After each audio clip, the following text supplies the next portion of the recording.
Good morning, Bucknutters. It's Tuesday, December 23rd, 2014. I'm Dan Rubin. This is the Bucknuts Morning 5 Plus. Little different show for you today. A lot of the talk, both within Big Ten circles and nationally, is what's going to happen at Michigan with the coaching job. Will it be Jim Harbaugh? We sat down with Ira Weintraub, host of the Michigan Insider Radio Show in Ann Arbor. I happen to go way back with Ira, so I figured it was acceptable to have him on a show of this ilk. He breaks down what it will be like if Jim Harbaugh does go to Michigan, if he doesn't go to Michigan, whether or not he thinks he'll be at Michigan. Something a little different for you today, people, here on the Bucknuts Morning 5 and Change.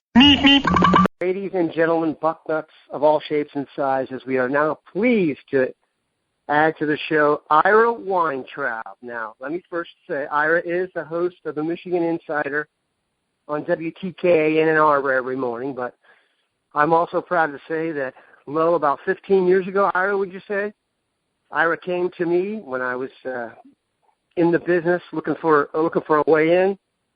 I was happy to hire him as an intern, and he's gone on to fortune and fame. Now, if I knew this fortune and fame would lead him to Ann Arbor, I may have reconsidered the help. But Ira, welcome to the show, and thanks for joining us. Well, thank you. I'm in radio, so fortune doesn't include it, but fame, I guess a little bit. But I'm happy to be here. And, we can, when news is around, et cetera, we can put rivalry stuff aside, and we can talk about what's at hand, which is, I think every side agrees that Michigan and Ohio State, when they're both at the top, makes the game the best that it can be. And when one team or the other is a little bit down, then it does take a little bit away from the rivalry and allows schools like Auburn and Alabama to pump their chest a little bit. And I think that if Michigan can bring their program back, then we can get back to reclaiming that title as not just the best rivalry ever, but also the hottest current rivalry in football. Okay, speaking of which, Ira, we've been hearing from everywhere. And obviously this starts and ends, at least today, with the discussion of Jim Harbaugh. And I'm sure you've spent, just for the listeners, Ira and I are taping this Monday morning after he got off the air. So this will run on Tuesday morning. Hopefully nothing will happen this afternoon. So I'm sure you've been doing Harbaugh talk all the time. First, let's deal with that portion of the discussion. Jim Harbaugh, the latest on what you're hearing, how realistic is it? And of the stuff that's out there that we're hearing, of the job offers and stuff, from what you hear right now, what is the truth of the matter? All right, so there's a lot of – I'll start it this way. I have never seen, whether it's in recruiting, which you've dealt with, or coaching searches, or maybe any other major story, I've never seen such a wide variety of opinions. And I honestly believe that most of the NFL guys, they don't know what they're talking about because they talk in very small circles. A lot of the Michigan folks talk in very small circles just on the Michigan side. So I try to do my best diligence, which is to reach out to other try to talk to NFL folks, college folks, Michigan folks, other types of Michigan folks, et cetera. And my co-host in the morning, Sam Webb, has got his finger on the pulse better than anybody else. And the fact is, Jim Harbaugh to Michigan, probably announcing next week, is very realistic. It's a very viable option for Michigan. I know some out there will say that he's staying in the NFL, but that's an opinion. Based on what we're hearing, and I guess it's partly an opinion, but Sam had been at 60-40 Harbaugh to Michigan for weeks. I told him that I had a source come to me last week and tell me that I should move my line to 90-10. That's how confident they were that he was coming. Sam will only budge right now to 65-35. I'm probably leaning about 70-30 right now, but Jim Harbaugh to Michigan is a lot more realistic than any NFL person would want you to believe.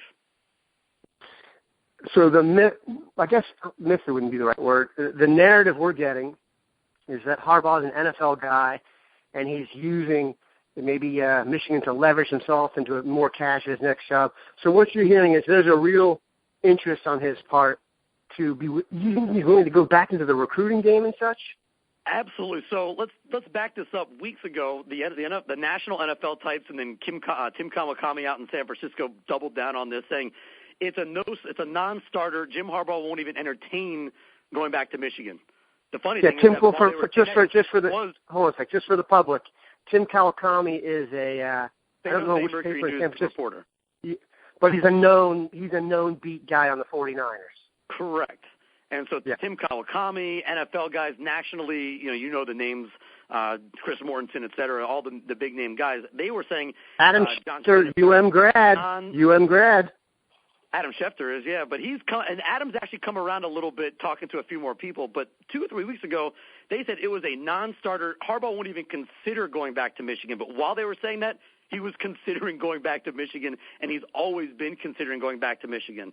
The recruiting thing is not going to be a bother. Jim Moore just did an interview with Rich Eisen. He said Some people would rather deal with agents and millionaires. Others would rather deal with moms and dads. And he says he's at UCLA partly because he'd rather deal with moms and dads, and there are a lot of people out there that are like that. Jim Harbaugh is definitely considering coming to Michigan. As far as leverage, we've had this conversation too. In the last 48 hours, the leverage is all gone. Jim Harbaugh has all the chips right now because everybody at the NFL level knows that he's not coming back to San Francisco, so they can't trade. They really can't trade him anymore because he's going to have to get fired before he gets traded, unless a team wants to guarantee getting him, so they give up some picks for him. But if you're Atlanta, if you're Oakland, and you want to try to get him, you don't have to trade for him right now.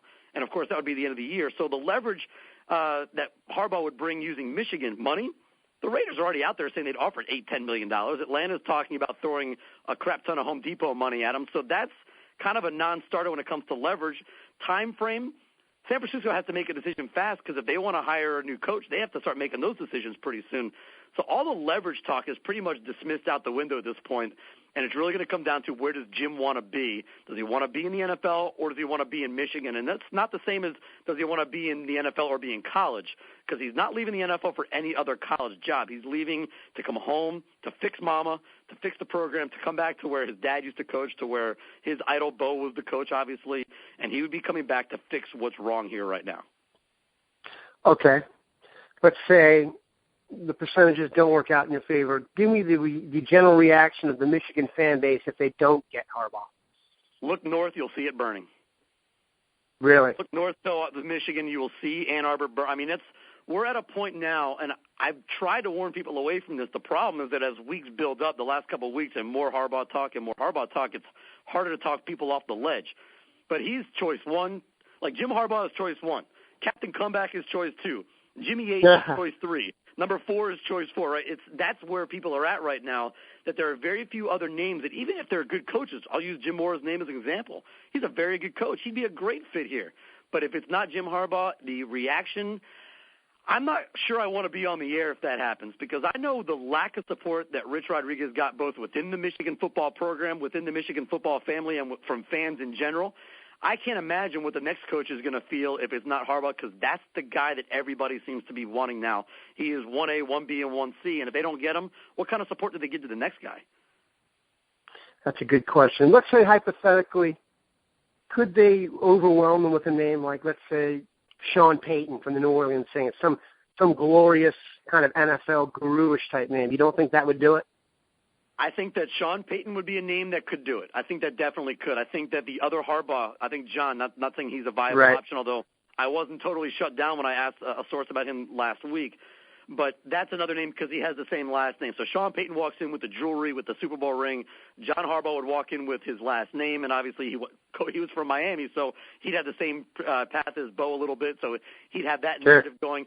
But there are very few viable names that would make the fan base happy. Okay, I'm going to ask you an honest question here, Ira, so you're going to have to do your best. Right now, how big is the gap, and we agree there's a gap, between Ohio State and Michigan's program? That's a very fair question. I think that the gap is not as big as Ohio State fans would think, and it's probably not as small as some Michigan fans would think. You have to remember that Brady recruited top 5 recruiting classes here year after year. And when he got here, there were very few offensive linemen on scholarship. So this past year, an offensive line what does it mean that they got better? They were so dreadful last year. But they got better from last year to this year. There is talent there. There are 4- and 5-star prospects at almost every position, except maybe the biggest question is, will they have a quarterback? And that's where Brady eventually let's talk about that. Let's talk about that for a sec. When is the quarterback? Is Shane Morris the quarterback of the future? I don't know. I don't know if Shane Morris is the quarterback of the future. I talked to a former Michigan football player not that long ago who would be very familiar with Shane from back in his high school days and how he's been progressing in college. And he said Shane may never be the Michigan quarterback. Shane has a guy like Tom Brady or a guy like, I'm assuming this about Troy Smith or, the winners, that his goal wasn't just to be the quarterback at Michigan or the quarterback at Ohio State. Their goal was to win Rose Bowls and win championships at Michigan or win Rose Bowls and win championships at Ohio State. From what I've been told, Shane Morris is he just is loving being a quarterback at Michigan. And if you stop there. I'm sure it's pretty fun, by the way. Yeah, you've already hit your goal if that's all you want. But Wilton Spate is a kid that was a redshirt this year. That's a really big kid. His quarterback guru coach compared him to, not saying he's the same, but his style to Roethlisberger, so a big guy that can move a little bit and avoid the pocket. A kid that's supposed to be an early enrollee that, if all goes well, will be here in a couple of weeks, Alex Malzone, who's the Mr. Football in the state of Michigan this year. Sure. He's a kid that my co-host Sam talks about, and he may not have all the intangibles as far as size, but he can make the throws. But Sam keeps talking about the it factor, that maybe Shane doesn't have it, maybe Wilton Spate doesn't have it, but Malzone does. And if that's the case, give Harbaugh a quarterback like that. He'll be able to win with them. But that's the position where Michigan's going to have the biggest issues. They'll be fine at running back. They'll be fine at the offensive line as they continue to develop and get a better line coach in there. They have talent there. They just need to get older. They're pretty much all freshmen and sophomores, so next year will be sophomores and juniors. Receivers, they'll need some playmakers to emerge, but they have a few already in line, and you kind of see where it's going. Defensively, they weren't bad last year. They weren't great, but they weren't bad, and they were a lot of young players outside of a few guys like Jake Ryan. So and they get Jabril Peppers back from the injury. So really it comes down to quarterback. And at that situation, can they compete with Ohio State? Well, they were with them through 3+ quarters this year in Columbus. They were with them the entire game last year. So they're not that far away, but they're that far away at quarterback. They're miles away at quarterback. Yeah, and that's a big issue, no doubt. So let's wrap up this part of the conversation right here. Do you think, when it's all said and done, that Jim Harbaugh will be the coach at Michigan? I think that he's going to be the coach at Michigan. I think that based on intuition, that the way Michigan has done things in the past, like when Taylor Lewan announced that he was coming back to school a few years ago, they held a press conference right before a basketball game because the media was already in from Detroit and it was easy to congregate everybody. When they fired Brady Hoke a few weeks ago, they did it the day of the Syracuse basketball game during the Big Ten ACC Challenge. The media was already congregating. They were already here. Well, Tuesday at 3 o'clock, Michigan opens Big Ten play a week from tomorrow. Opens Big Ten play against Illinois at home against at the Chrysler Center. What better way 24 or 48 hours after the NFL season ends for Harbaugh, give or take. The day after Black Monday, December 29th. Exactly. Black the day Monday after Black Monday that you bring him in, you have a press conference, and then you bring him and introduce him to the crowd. To me, it's just very intuitive that would work because then he's in town. He can start putting a staff together. He can then hit the ground running when the dead period in recruiting ends, and he can try to grab a couple more guys. I know he would be trying to steal Mikey Weber back from you guys. Don't know if he would, but he would definitely try to do it. And then, at that point, it just seems to make sense. So right now I would be leaning that, yes, he will be the Michigan football coach as soon as next week. I don't think that we'll have any worries about this podcast being outdated in the morning when it plays. That's always good to hear. Here's my next question, totally off that topic. Give me your vibe on the Final Four, how you see the Ohio State-Alabama matchup, and the other two, who you see as the ultimate winner. So I love that you give both Saban and Urban Meyer, 3 weeks or whatever it is, to prepare for each other, because no two coaches probably love doing that to each other more than those two guys from their days at Florida and obviously Alabama. I think that that Alabama will beat Ohio State. I don't think that will be the blowout that I shouldn't say everybody, but a lot of national people are saying, 14 points, 10 points, whatever. I think it'll be pretty close. Maybe until the end, maybe Alabama pulls away and makes it a 2-touchdown kind of game. But the way Nick Saban can get, or Urban Meyer can get quarterbacks ready, I think that they'll be fine. Now, if Tom Herman is a little too distracted with the Houston stuff, which I don't expect to be the case, maybe that will impact, but I think that Ohio State's going to score some points. But I also think Alabama's going to score some points, and it should be a really entertaining shootout, maybe in the vein of last year's Michigan-Ohio State game when it came down to the wire like that. I kind of think that's how it plays out, but I think Alabama has the edge. They're better on defense. And Ohio State, part of the reason they got there is they beat up on a really bad conference. So I'm not 100% sure what Ohio State is because they didn't play anybody good pretty much all year. And that's not their fault.